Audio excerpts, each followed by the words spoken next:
They laughed at me during the will reading, calling me a nobody until they found out I inherited everything. Their faces went pale, the room erupted, and the family fell into chaos. All caught on camera. Imagine spending your entire life being the family black sheep, the one they openly mocked and dismissed as utterly irrelevant. Then, one agonizing afternoon, you watch their perfectly constructed world shatter into a million pieces, knowing you hold the hammer. Because in that moment, everyone learned the nobody they sneered at in the corner was actually about to inherit nearly $500 million. My mother fainted. My father's face drained of all color, like someone had pulled a plug on his very existence. They were snickering about me just moments before, the little art teacher, the family disappointment. Then, the lawyer dropped the bomb. I, Miranda Hayes, inherited everything. $487 million. The family business. The estate. All of it. Their perfect, shiny facade, gone in seconds. But to truly understand the earth-shattering choice my grandfather made, you need to know how they treated me for 28 long years. Trust me, the look on their faces when they realized I owned everything was worth every single second of being the Parker Hayes family disappointment. For nearly 3 decades, that's exactly what I was, the disappointment of the prestigious Parker Hayes family.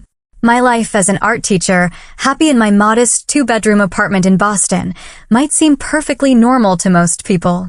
But to my family, it was irrefutable evidence of my utter failure. I still remember my 12th birthday. My mother, Lauren, sighed so heavily when she looked at my paint-stained hands. "Miranda, darling," she cooed, "when will you grow out of this artistic phase? Your sister Vanessa was already planning her business career at your age." The comparison stung deep. But by then, I was used to it. Vanessa, my older sister, was the golden child.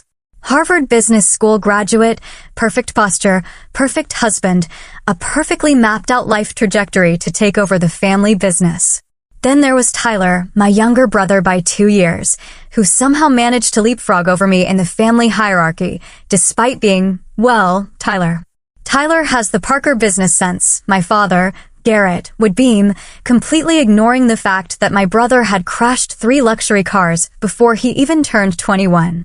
But he could talk stocks and bonds, and apparently, that's all that mattered. The only person who ever truly saw Mira, was my grandfather, Theodore Teddy Parker. While the rest of the family attended their endless charity galas and yacht parties, Grandpa Teddy would sometimes slip away, just to visit my small art studio. "Show me what you're working on, Mira," he'd say, using the nickname only he was allowed. 3 months before he passed, we had our last real conversation in that studio. I was working on a landscape of the Massachusetts coastline when he stopped by unannounced. "There's something special about how you see the world," he told me, studying my canvas with genuine interest. "The others see dollar signs and status. You see beauty and truth." I brushed off the compliment, uncomfortable as always with praise. "Lot of good that does in the Parker Hayes dynasty," I mumbled. Grandpa Teddy's eyes took on that mysterious twinkle they sometimes had. "Don't be so sure, Mira. Value isn't always measured in stock portfolios." If I had known those would be among his last words, I might have pressed him, tried to understand what he meant. Instead, I just offered him tea, and we talked about an upcoming exhibition I was participating in. An exhibition my parents would later be too busy to attend. Christmas gatherings at the family estate in Greenwich were particularly painful. I'd arrive with my modest gifts, usually something I'd created myself, and watch as they were set aside in favor of the expensive watches, designer handbags, and exotic vacation packages my siblings exchanged. One Christmas, I overheard my mother telling my Aunt Heather, "Miranda's just different. We've tried everything, but she insists on this artistic lifestyle." The way she said artistic made it sound like a communicable disease. Despite everything, I'd honestly made peace with being the family outsider. I had built a life that truly fulfilled me, teaching art to enthusiastic children, creating my own work, and maintaining a small but loyal circle of friends who valued me for who I actually was. I didn't need the Parker Hayes approval to be happy. Or at least, that's what I told myself on the rainy Tuesday afternoon when I received the call about Grandpa Teddy's passing. I was alone in my studio, working on a commission, when my phone lit up with my mother's name. "Miranda," her voice was clipped formal. "Your grandfather passed away this morning. The funeral is on Friday. Do try to wear something appropriate." And just like that, she hung up. No, how are you feeling? No acknowledgement that I might be devastated by the loss of the only family member who ever truly supported me. I set down my paintbrush and stared at the half-finished canvas, tears blurring the colors together. What I didn't know then was that Grandpa Teddy had set in motion events that would turn the entire Parker Hayes hierarchy on its head, with me at the very center of the storm. 2 weeks after Grandpa Teddy's funeral, where I stood in the back row while my siblings delivered perfectly polished eulogies they hadn't even written themselves, I received a formal letter on heavy cream stationery. The return address read, Preston and Associates, Attorneys at Law. Dear Miss Hayes, it began. Your presence is requested at the reading of the last will and testament of Theodore James Parker. Your attendance is of particular importance. I read the letter 3 times, utterly confused. Why would my presence be of particular importance? Before I could puzzle it out, my phone rang. My mother.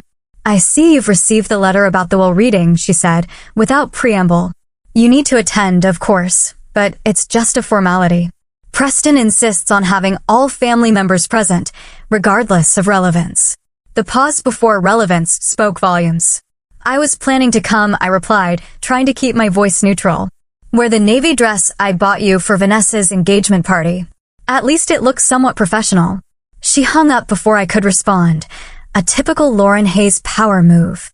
As I set the phone down, memories of Grandpa Teddy flooded back. Not the formal family gatherings, but the private moments we'd shared that no one else knew about. Like my high school art show junior year. I'd been awarded first place for a mixed media piece exploring wealth inequality, a theme that would have mortified my parents had they bothered to attend. But as I stood nervously by my artwork, a familiar voice spoke behind me. It's provocative, Mira. Makes people uncomfortable in all the right ways. I spun around to find Grandpa Teddy studying my piece, hands clasped behind his back. Grandpa, I didn't think anyone from the family was coming. And miss my granddaughter's triumph? Not a chance. He squeezed my shoulder. The others are missing out, their loss. Then there was my 21st birthday. While my parents had thrown lavish parties for both Vanessa and Tyler, mine was acknowledged with a gift card and a perfunctory phone call. But Grandpa Teddy took me to dinner at a quiet, elegant restaurant in Boston. 21 years, he mused, sipping his scotch. You know what I've learned in my 78 years, Mira? True wealth isn't what's in your bank account. It's knowing who you are and refusing to apologize for it. I'd nodded, not fully understanding the weight of his words then. And just last year, when I had my first small exhibition at a local gallery, I'd looked up from speaking with a potential buyer to see Grandpa Teddy examining each piece methodically. My parents had claimed to be too busy with the company merger to attend. These memories were interrupted by a sudden influx of calls and texts from family members who hadn't voluntarily spoken to me in years. Aunt Heather, my mother's sister, called to catch up in a transparently fake display of affection. Cousins Gregory and Cassandra both sent eerily similar messages asking if I was attending the will reading and offering to help me understand anything I might find confusing. Their sudden interest was so suspicious, but I tried not to read too much into it. Perhaps Grandpa Teddy's death had made them reflect on family connections? Even as I thought it, I knew better. The morning of the will reading dawned bright and clear, a stark contrast to my turbulent emotions. I stood before my closet, bypassing the navy dress my mother had commanded me to wear. Instead, I chose a simple black sheath dress with a colorful, hand-painted silk scarf I'd made myself. A small rebellion, perhaps, but it felt important to present myself authentically. The 3-hour drive to Greenwich gave me too much time to think.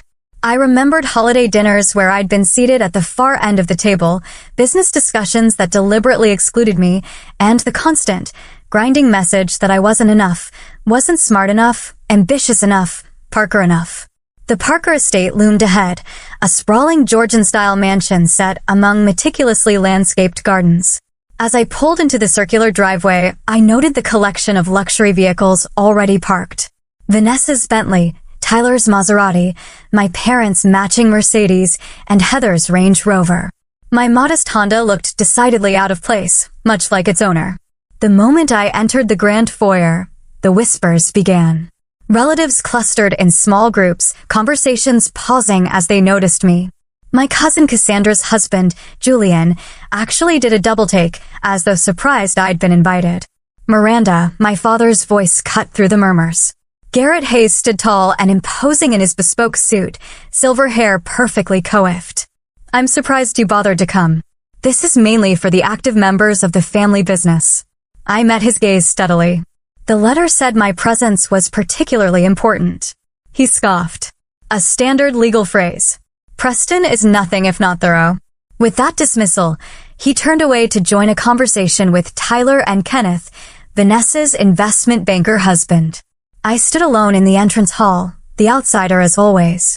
What I didn't know was how dramatically my position in the family was about to change.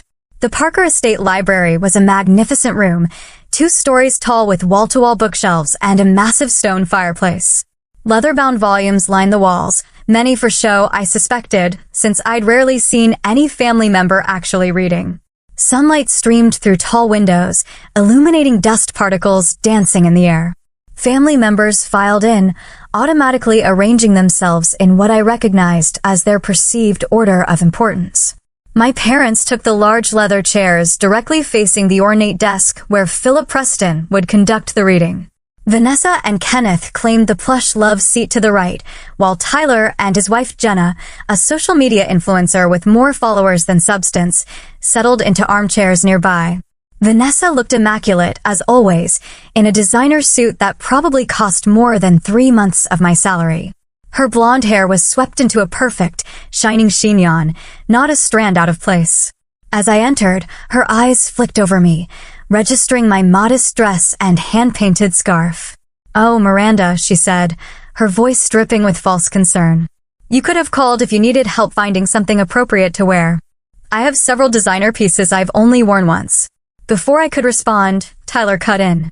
"Let it go, Van. Not everyone prioritizes appearances." Then, without acknowledging me directly, he returned his whispered conversation with Jenna, who was surreptitiously filming herself on her phone for what I assumed would be a tasteless will-reading social media post. The extended family filled in the remaining seating. Aunt Heather and her third husband Richard, cousins Gregory and Cassandra with their respective spouses, a few distant relatives who appeared at family events just often enough to maintain their standing. I found myself directed to a straight-backed chair in the far corner, partially hidden behind a potted fern. Fitting. Precisely at 2 p.m., Philip Preston entered. He was a dignified man in his 60s with salt and pepper hair and the measured movements of someone who chose his actions carefully. He'd been the Parker family attorney for decades, though I'd only met him a handful of times. "Good afternoon," he began, arranging papers on the desk. "We are gathered today to execute the last will and testament of Theodore James Parker. Before I begin, I want to express my personal condolences to the family. Teddy was not only my client, but a dear friend." A murmur of appropriate responses rippled through the room. I noticed my mother dabbing at completely dry eyes with a monogrammed handkerchief. Preston began with formalities, then moved to the initial bequests. To Lauren Hayes, my mother, went the family jewelry collection, including pieces dating back to the 1850s. My father received Grandpa Teddy's vintage car collection, 17 vehicles worth millions. Vanessa and Kenneth were given the vacation property in the Hamptons, while Tyler received ownership of a smaller, but still valuable investment property in Aspen. Various extended family members received modest financial gifts, $50,000 here, $100,000 there. Small change in Parker terms, but enough to keep the distant relatives feeling valued. As each bequest was announced, I noticed a pattern forming. The recipients would nod graciously, but their eyes remained tense, calculating. The major assets, the primary estate where we now sat, the family business, Parker Industries, and the substantial investment portfolio remained unmentioned. The tension in the room grew palpable. My mother's perfectly manicured nails tapped an impatient rhythm on the leather armrest. Tyler shifted uncomfortably in his seat. Vanessa maintained her composed facade, but I could see the tightness around her eyes. Now, regarding the primary residence, Parker Industries, and the consolidated investment portfolio, Preston continued, adjusting his glasses. The room went completely still. Even Jenna had put down her phone. Then came the moment that would play on repeat in my mind for months to come. My mother, apparently believing herself to be speaking quietly to my father, but projecting more than she realized, leaned over and whispered, "I don't know why the nobody is even here." Several relatives tittered nervously. My face burned with humiliation, but I kept my expression neutral, a skill honed through years of similar jabs. I caught Preston's eye, and something in his expression made me sit up straighter. He looked directly at me with what almost seemed like anticipation.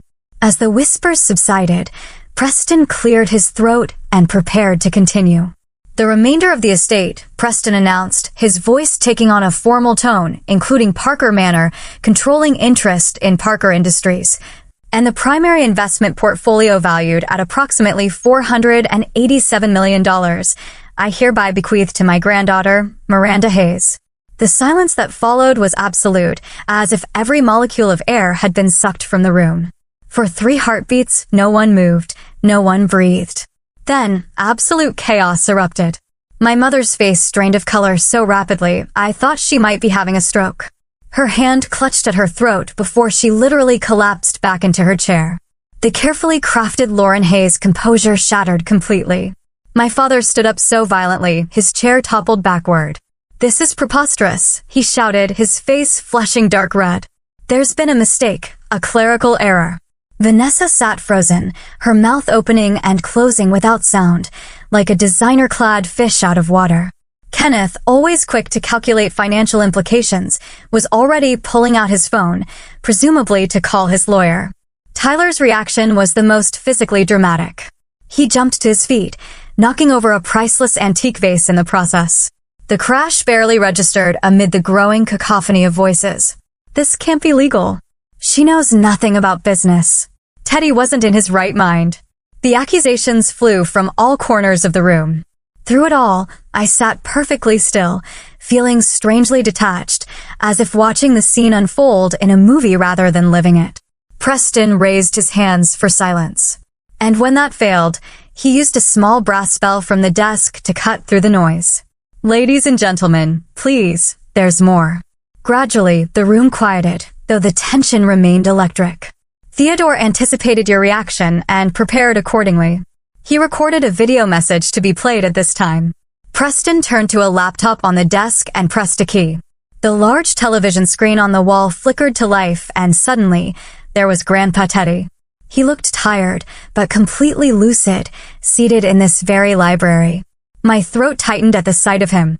"If you're watching this," he began, "then I've moved on, and Philip has just informed you of my decision regarding my estate."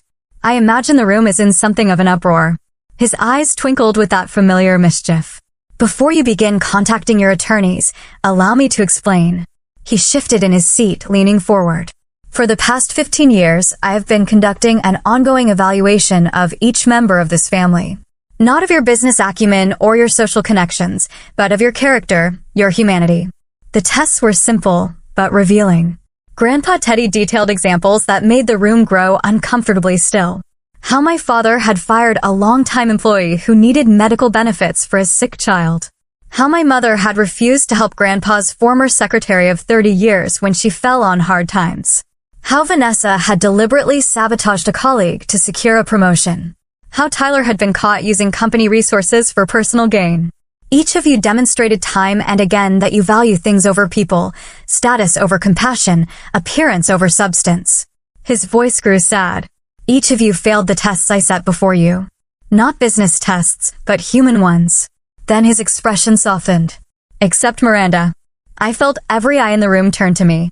My Mira, who used her modest teacher's salary to help a student's family avoid eviction. Who visits elderly neighbors every Sunday. Who creates beauty instead of hoarding wealth. Who has never, not once, asked me for money or advantages despite being systematically excluded from family opportunities. Tears blurred my vision as Grandpa Teddy continued. Miranda doesn't just know the value of $1. She knows the value of a human being. That is the leader I want for the Parker legacy. He leaned back in his chair. I've left detailed records of my observations over the years. Philip has copies of everything. Should any of you contest this will, those records, including some rather unflattering business practices I've documented, will become part of the public record. The video ended with Grandpa Teddy looking directly into the camera. Miranda, my dear girl, I've left you a personal letter. The rest of you, I hope this serves as a wake-up call. It's not too late to become the people I always hoped you would be. The screen went dark, leaving a stunned silence in its wake. Preston broke the spell by approaching me with an envelope. This is for you from Theodore. As I reached for it with trembling hands, Vanessa suddenly found her voice. You manipulated him, she shrieked, pointing an accusing finger at me. You scheming little nobody. All these years pretending to be so pure and noble. It was all an act to get your hands on his money. And just like that, the tenuous control in the room snapped completely. The library descended into absolute chaos. Multiple family members were shouting simultaneously, creating a wall of noise that made individual accusations hard to distinguish. My father had moved to stand directly in front of Preston, his face inches from the attorneys. Fix this mistake immediately, he demanded, jabbing a finger into Preston's chest. Theodore was clearly not of sound mind. I assure you, Mr. Hayes, Preston replied calmly.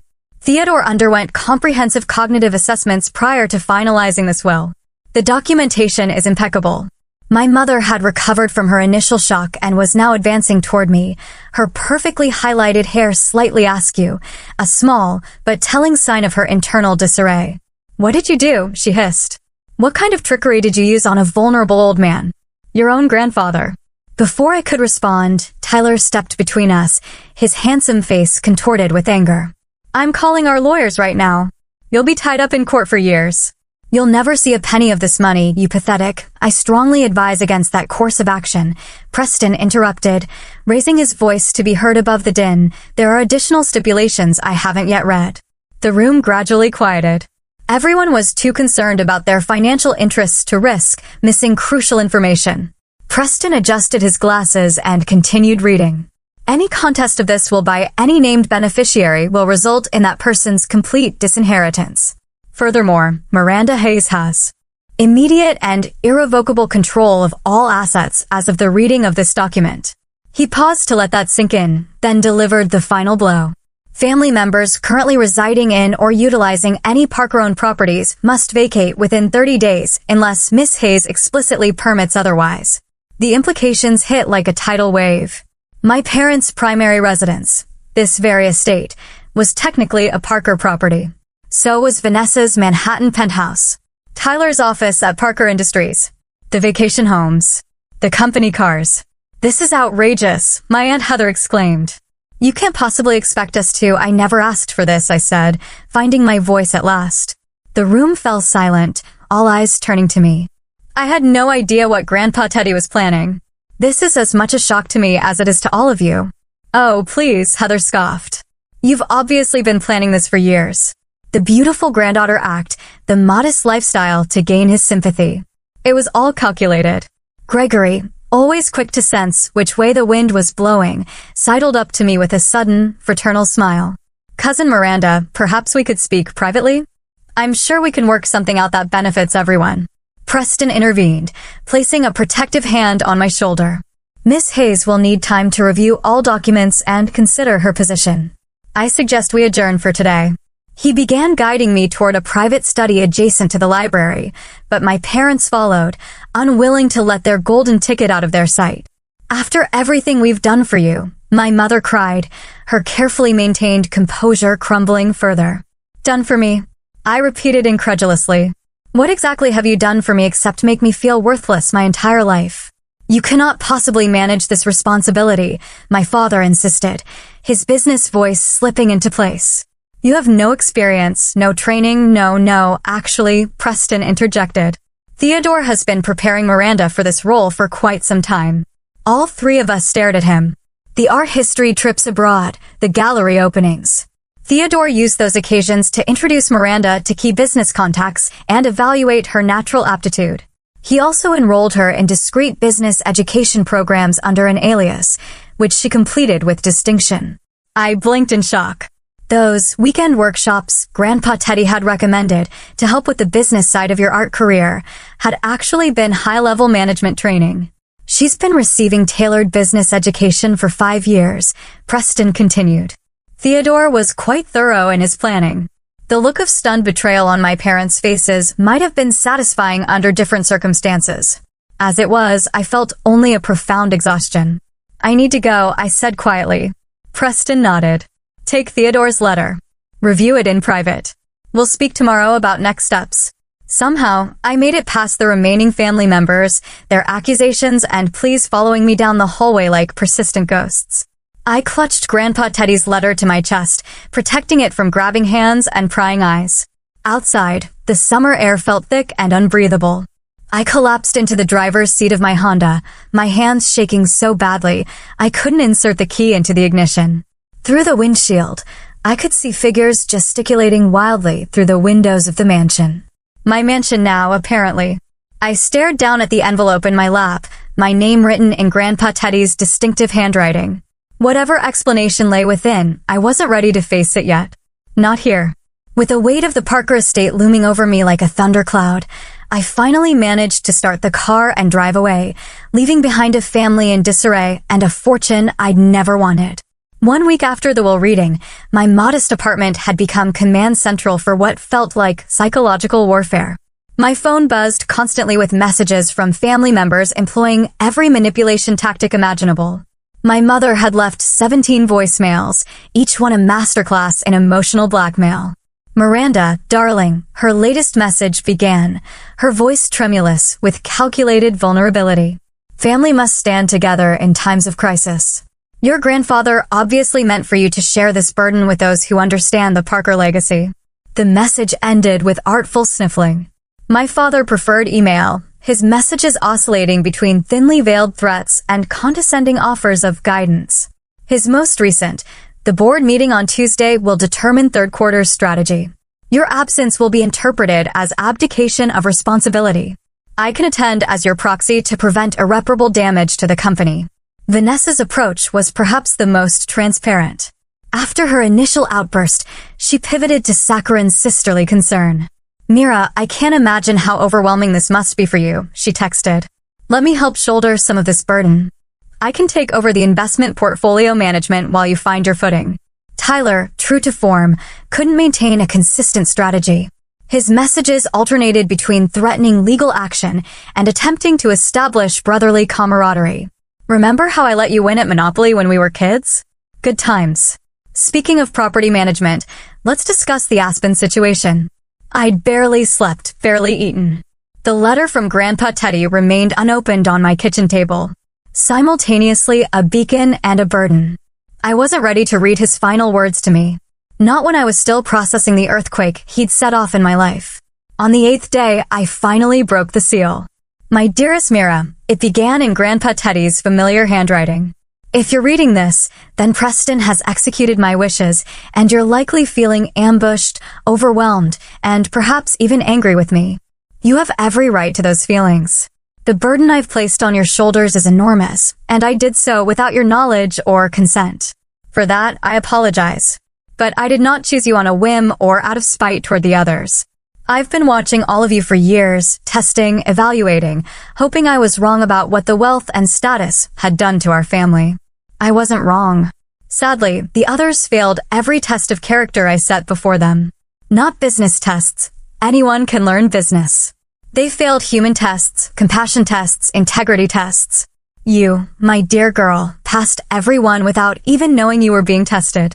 You have something that cannot be taught or bought, a moral compass that never wavers, even when the path is difficult.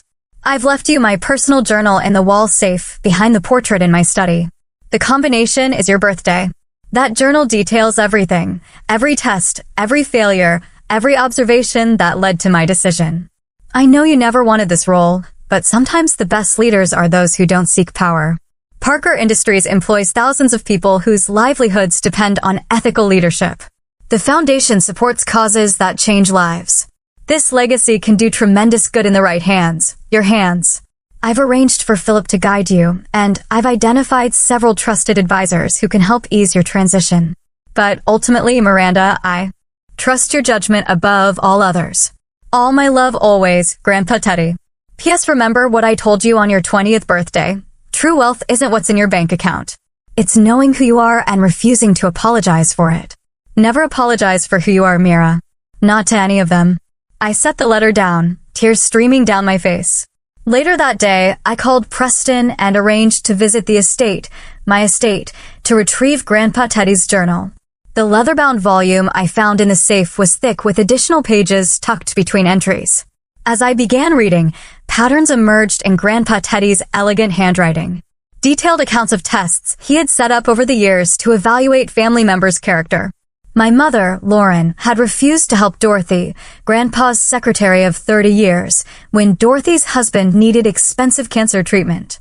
I offered to connect Dorothy with resources, my mother had apparently said.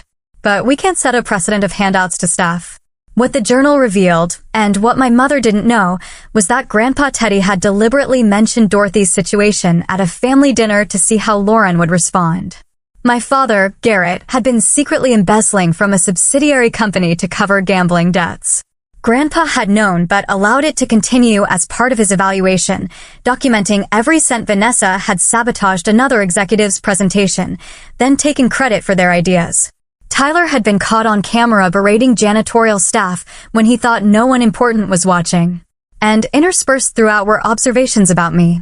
Small kindnesses Grandpa had witnessed, integrity shown when I thought no one was looking. Miranda gave up her seat on the train to an elderly gentleman, then helped carry his bags when they reached the station. She didn't recognize him as Harold Winters, potential Parker Industries investor.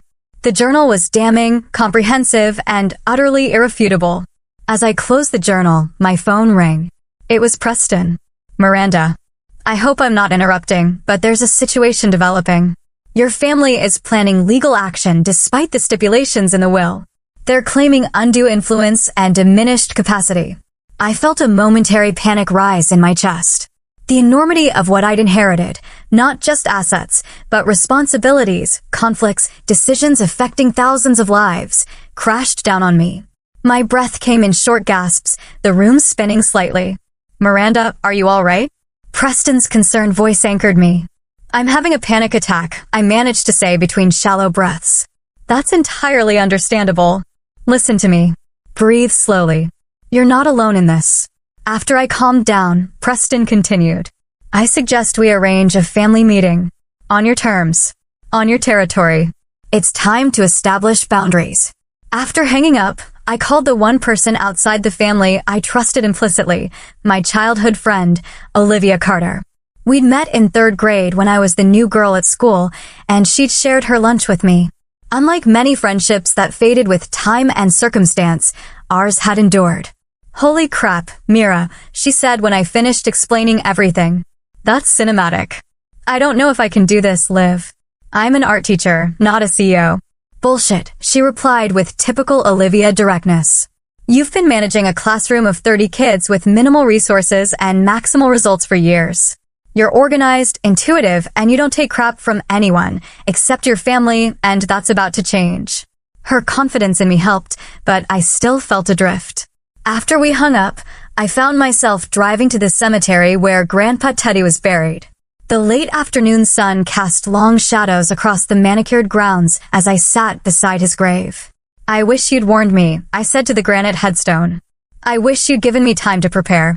A gentle breeze rustled the flowers I'd brought. But I think I understand why you didn't. As the sun began to set, I made my decision. I would arrange a family meeting at the estate. My estate. It was time to address everything once and for all. The grand dining room of Parker Manor felt different now that I understood it was legally mine. The massive mahogany table that had intimidated me throughout childhood now served as my stage.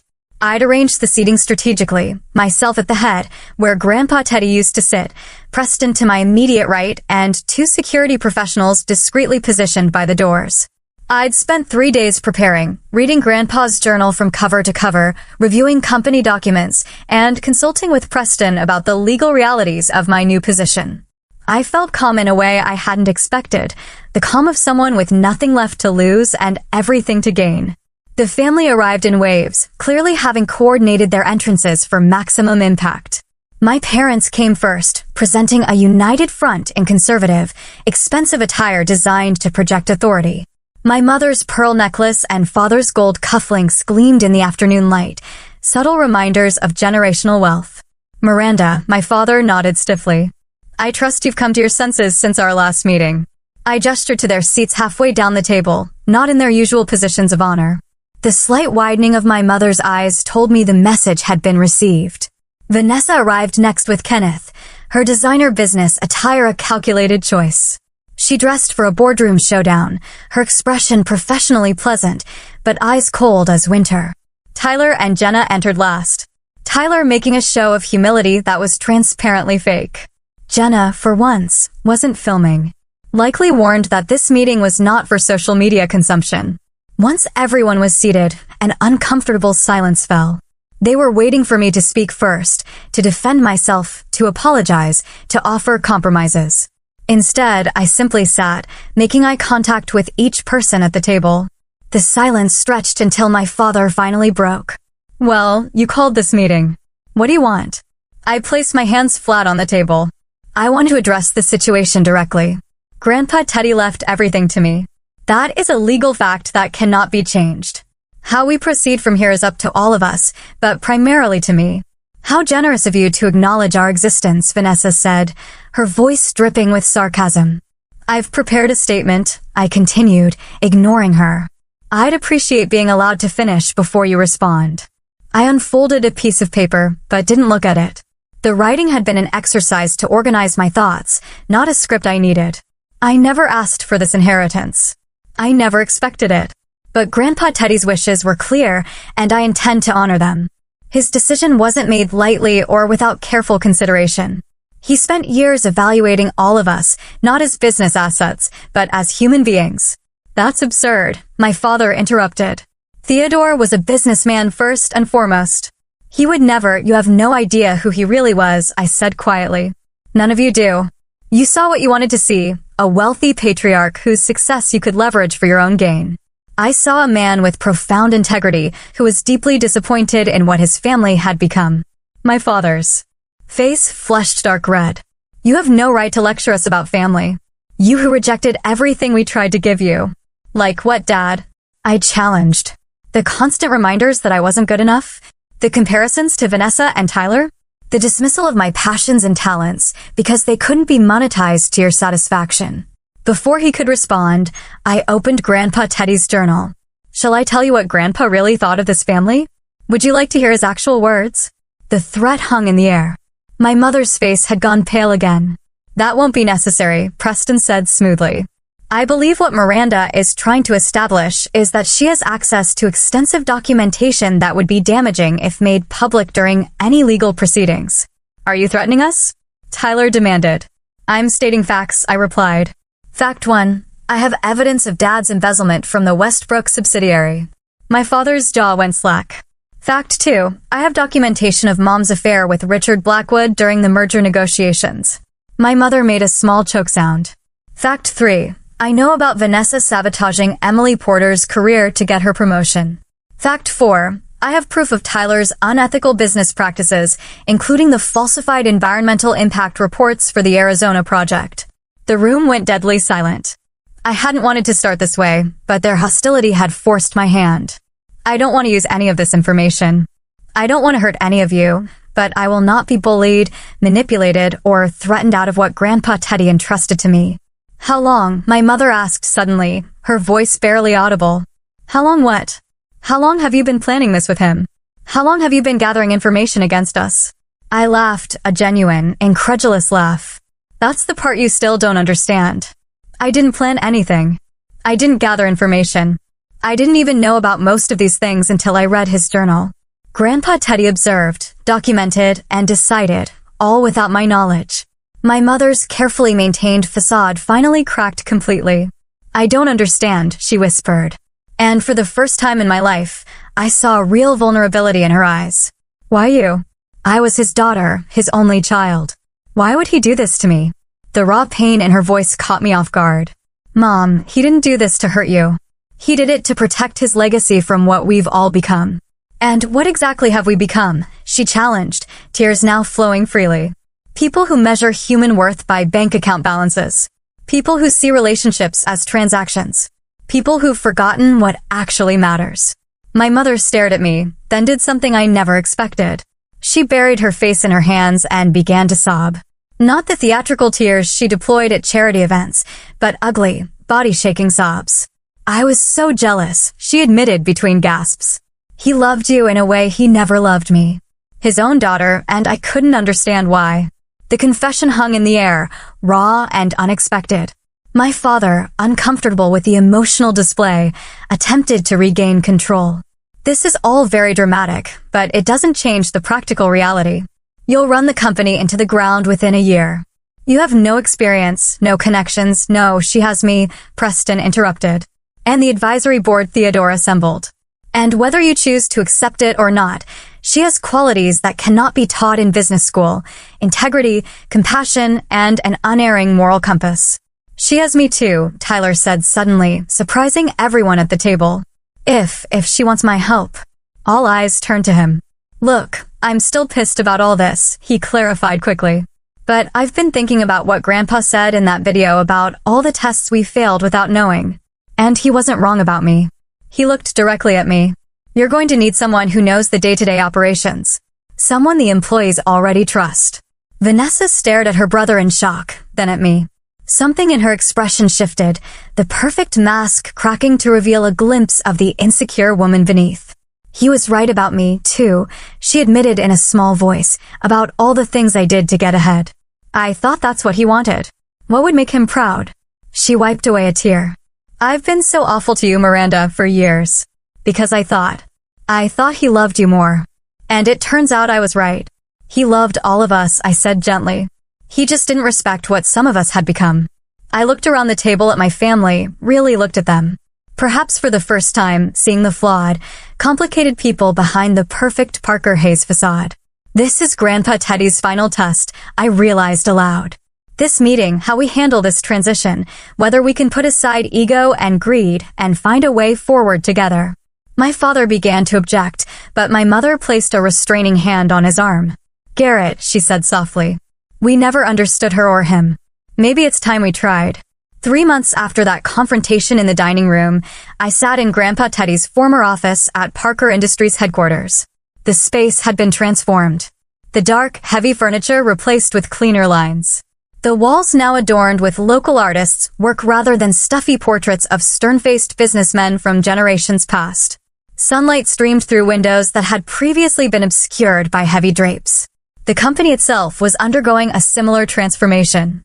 My first actions as CEO had raised eyebrows in the business community, but earned immediate loyalty from employees, implementing a company-wide living wage policy, establishing comprehensive parental leave, creating an emergency fund for staff facing unexpected hardships. The quarterly projections, Miss Hayes, said Beatrix, my executive assistant, who had previously worked with Grandpa Teddy. Thank you, Bea. And please, it's still just Miranda. She smiled, something she rarely did under the previous administration. The board is quite impressed with the numbers. The ethical business initiative seems to be attracting new investors rather than deterring them, as some predicted. I nodded, reviewing the documents. The Theodore Parker Foundation for the Arts had launched last month, channeling significant resources into community arts programs, scholarships for underprivileged students, and restoration projects for historical arts venues. My relationship with my family had evolved in unexpected ways. My parents and I maintained minimal contact, civil but distant. They had relocated to the Hamptons property, which I had transferred to them as a gesture of goodwill, despite Preston's reservations. Tyler had surprised everyone by becoming my most steadfast ally. After initial skepticism, he had embraced the company's new direction, particularly our environmental sustainability initiatives. He'd even broken off his engagement to Jenna after she attempted to leverage company information for social media fame. Vanessa remained the most complicated relationship. Our reconciliation was tentative, marked by occasional setbacks when old patterns resurfaced. But she was trying, attending therapy, acknowledging her past behavior, and slowly building. GA relationship with me based on who we actually were rather than the roles we'd been assigned. A knock at the door interrupted my thoughts. Preston entered carrying a large portfolio. I thought you'd want to see this immediately, he said, placing it on my desk. The art collection evaluation has been completed. There are several pieces Theodore apparently acquired anonymously over the years. I opened the portfolio and gasped. Inside were photographs of works by obscure but brilliant artists, many of whom I'd studied and admired. But what truly shocked me was the final section, paintings signed TJP. Theodore James Parker. Grandpa was an artist. Preston nodded. In secret, it seems. These were found in a climate-controlled storage facility. According to the documentation, he began painting seriously in his 40s, but never showed his work publicly. I stared at the images, landscapes, portraits, abstract pieces showing remarkable talent and sensitivity. I had no idea. There's something else, Preston added, handing me a sealed envelope. This was with the paintings. Instructions to deliver it to you after you'd been in your position for exactly 3 months. Inside was a single sheet of paper with Grandpa Teddy's handwriting. Art and business are not opposites, Mira. Both require vision, patience, and the courage to create something that didn't exist before. I had to choose one path. You don't. Integration, not separation, is the future. Love, Grandpa T. Later that evening, I attended the annual Parker Foundation Gala, my first as the Foundation's director. The event had been reimagined, highlighting local artists and community arts programs rather than serving as a showcase for elite wealth. As I circulated among guests, I encountered my parents. My mother had clearly spent hours preparing her appearance, her designer gown and professional makeup a suit of armor against public scrutiny. Miranda, darling, she said, air-kissing near my cheek. What a lovely event. So creative. The slight pause spoke volumes. I've been telling everyone how proud we are of what you've accomplished. My father nodded stiffly. The company numbers are solid. You've surprised me, I'll admit, though I still believe some of the traditional approaches. Thank you both, I interrupted gently. I appreciate your support. You're welcome to be part of this new chapter of the Parker legacy. But you need to understand you'll never control it again. The truth hung between us.